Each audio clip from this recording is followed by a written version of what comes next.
नहमदहु नसल्ली अला रसूलिहिल करीम अम्मा बाद फ़ऊज़ु बिल्लाहि मिनश शैतानिर रजीम बिस्मिल्लाहिर रहमानिर रहीम रब्बी इश्रह ली सदरी वयस्सिर ली अमरी वहलुल उक़दतम मिन लिसानी यफ़क़हू क़ौली आमीन या रब्बल आलमीन। आज आखिरी जुमा है इस रमज़ान का, और इस रमज़ान के आखिरी जुमे में खूब ज़ोरों शोरों से मस्जिदे में तकरीर हो रही थी। तकरीर वो भी कैसी कि इंसान आज जितना ज़कात खैरात है वो निकाल करके दे दे। आज के दिन का मैं अपना वाक़या आपको सुनाना चाहता हूँ कि जिस मस्जिद में मैं नमाज पढ़ता हूँ, वहाँ जब मैं गया नमाज पढ़ने के लिए, तो उन्होंने कहा कि इस मस्जिद के लेकर के जो मैं बात कहूँगा वो बड़ी दुख भरी है और दिल को परेशान करने वाली है कि मैंने देखा कि इस मस्जिद में कोई भी एतकाफ़ करने वाला एतकाफ़ पर नहीं बैठा है। हालांकि मोहल्ले से एक आदमी के ऊपर हक है, अगर मोहल्ले से जितने चाहे इस मस्जिद में एतकाफ पर बैठ सकते हैं, लेकिन अगर सब नहीं बैठता है तो एक आदमी का हक है कि वह मस्जिद में एतकाफ पर बैठे, लेकिन वो मुझे नहीं दिखाई दिया। इस पर मौलाना ने कहा कि मुझे बहुत दिक्कत और बहुत परेशानी हुई। तो मैंने सोचा कि आज लग रहा है कि वक्त के जो भी परेशानी है इस पर मौलाना जो है वो बात करेंगे, और मैंने कान लगा करके सुनना शुरू किया कि देखिए आज इसका क्या वो मसला और हल बताते हैं। लेकिन फिर उन्होंने बात को पलटते हुए अपनी बात वहां से शुरू कर दी कि अब ये आखिरी अशरा चल रहा है, इस असरे में आपके पास जो भी खैरात जकात का व्यवस्था है वो जल्दी से जल्दी लोगों को दीजिए। न जाने कितनी हदीसें लोगों को पढ़ करके उन्होंने सुना दिया कि खैरात जकात से अल्लाह खुश होता है, और अल्लाह के रसूल ने इतनी हदीसें बयान की है, लेकिन उनके जहन में ये बात नहीं आई कि इसी रमजान के 10 तारीख को मक्का फतह हुआ था, और इसी रमजान के 17 तारीख को मुसलमानों की सबसे पहली जंग बद्र हुई थी। नहीं, किसी मस्जिद में मैंने ना सुना, और ना ये सुन करके उनके खैरात जकात फितरे की बातें अब लगभग 15 से 20 मिनट तक इसी पर वो तकरीर करते रहे। मुझे तो ऐसा लगा कि कुछ ही देर में वो ये ना कह दें कि आप लोग घर से जाइए और जितना भी स्टाम्प पेपर पर पैसा है अपना ला करके खैरात जकात कर दीजिए, बांट दीजिए। मुझे ये बात नहीं समझ में आई और उठे और बगल वाली मस्जिद में मैं जाकर के वहां नमाज पढ़ने के लिए चला गया। वहां भी जब गया तो इमाम अपनी तकरीर में लगे हुए थे। क्या बेहतरीन तकरीर थी, क्या उम्दा तकरीर थी। हाथ में जो है आज उन्होंने काला पट्टी बांधा हुआ था कि हमारा वक्फ बिल जो है वो सरकार माफ कर दे, और जो हमारा है वो हमारे पास रहने दे। हम नहीं चाहते हैं, हम चाहते हैं कि अमन व चमन से इंसान की जिंदगी गुजरे। हिंदू मुस्लिम सिख ईसाई सब आपस में है भाई भाई। हम चाहते हैं कि हम अपनी जिंदगी बड़े सुकून और आराम से गुजारें। इसके लिए उन्होंने खूब सारा सरकार को भी बधाई दिया और अपनी बातें रखी। वहां भी लोगों ने, और जितने लोगों सुनने वाले थे उन लोगों ने भी बड़े आराम से उनकी बातें सुनी, और सब ने काली पट्टी बांध करके ये ऐतराज जताया कि जो भी बिल लाया है सरकार, वक्फ बोर्ड बिल, वो हमें वापस कर दे और हमारा सामान हमें रहने दे। उन्हें शायद मालूम नहीं कि कमजोर इंसान से उसका कपड़ा तक छीन लिया जाता है। तुम तो इतनी बड़ी जायदाद की बात कह रहे हो। कमजोर इंसान की कोई वक़्त नहीं होती है। कमजोर आदमी हाथ मांगता है, फैला करके, हाथ फैला करके मांगता है मेरा सामान दे दो, और ताकतवर आदमी से कोई उसका सामान छीन नहीं सकता। इस पर अर्तुगरुल गाजी ने कहा था, ऐ लोगो, सैनिक बनो और अपने हाथ में तलवार रखो, क्योंकि 10 व्यापारी मिल करके भी तुम्हारा तलवार नहीं छीन सकते हैं, और एक तलवार लिया हुआ सैनिक 10 व्यापारियों का माल छीन सकता है। अगर तुम भारत में रहने वाले हो तो भारत की व्यवस्था से मैं तुम्हें बताऊं कि रावण प्रभु श्री राम की बीबी यानी माता सीता को उठा करके लेके चला गया था।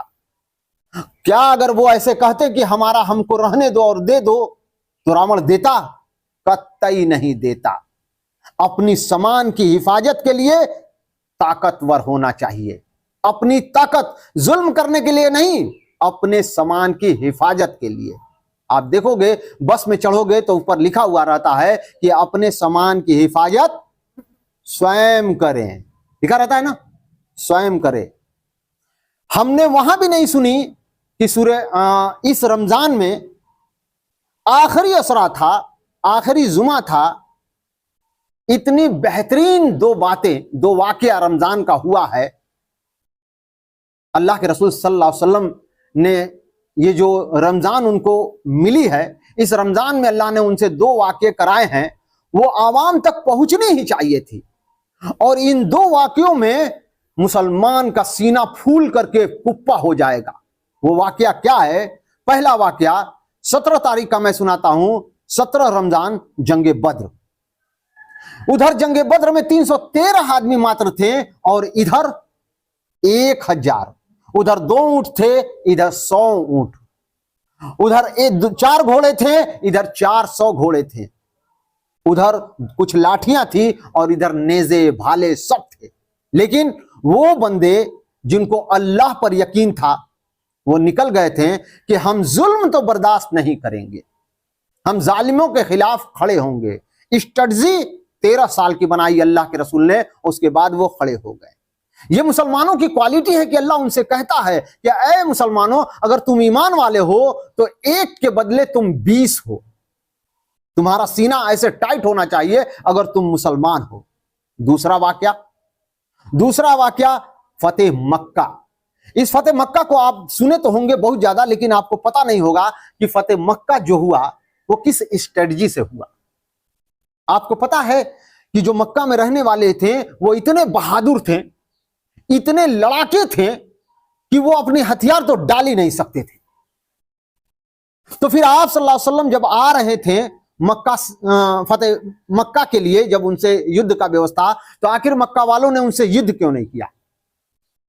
इस बात पर जरा सा आप गौर करें और समझे कि आखिर वो फतेह मक्का जिसमें खालिद बिन वलीद हैं, ऐसे शेर और ऐसे सिपा सालार को रहते हुए जिन्होंने उहद की लड़ाई में जेर कर दिया था, जीती हुई वादी को निकाल कर लेके चले गए थे, उस शेर के रहते हुए भी फतेह मक्का के लोग जो है, अरे मक्का के लोग जो है मोहम्मद सल्लल्लाहु अलैहि वसल्लम से बैटल यानी जंग क्यों नहीं किया? वो जंग इसलिए नहीं किए कि उस जमाने में क्या होता था कि रात में आग जलाते थे लोग और उस आग के बीच में 10 आदमी, आग को, एक आग के पास 10 आदमी रहते थे।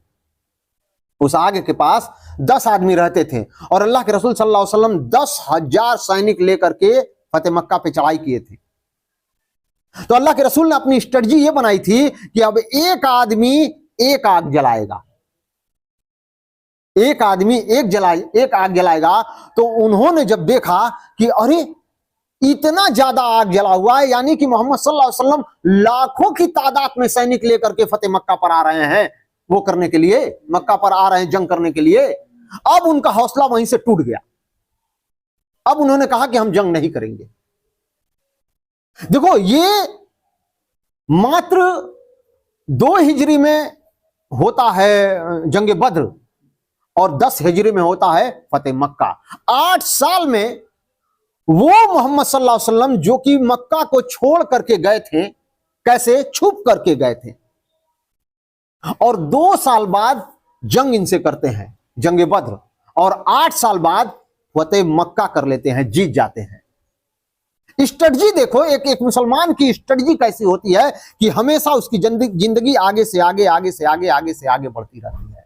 लेकिन आज हमारे उलमा ने, हमारे जो मेंबर पर बैठे हुए लोगों ने, वो हमसे क्या कहा? जब मैं उस मस्जिद में गया तो उन्होंने ये हमें बताया, यानी आवाम को ये संदेश दिया कि आज हमारे आमाल खराब हो गए हैं, हमारे इखलाक खराब हो गए हैं।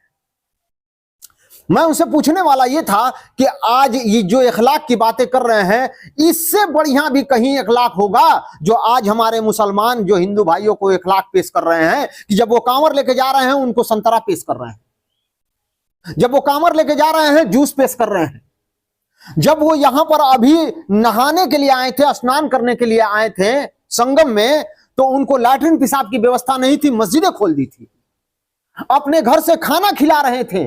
उन जब जाम में लगे हुए थे तो घर से खिचड़ी बना करके खिला रहे थे। इससे बेहतर इखलाक और क्या चाहिए? कितना तुम्हें इखलाक की जरूरत है? बात वहीं आ गई कि जब लोग बदतमीज हो जाते हैं तो उन्हें इखलाक से नहीं जीता जाता। और तो और छोड़ दो, मोहम्मद सल्लल्लाहु अलैहि वसल्लम से भी बढ़िया किसी का दुनिया में इखलाक है? नहीं है। फिर उन्हें फतेह मक्का, जंगे बद्र क्यों करनी पड़ी? वो इसलिए कि बुराई जब ताकतवर होती है, बुराई जब ताकतवर होती है तो अपने छोटों के साथ इंसाफ नहीं करती, वो जबरदस्ती करती है और चाहती है, इंसान की ये फितरत है कि उसके पास जो कुछ है हम छीन ले।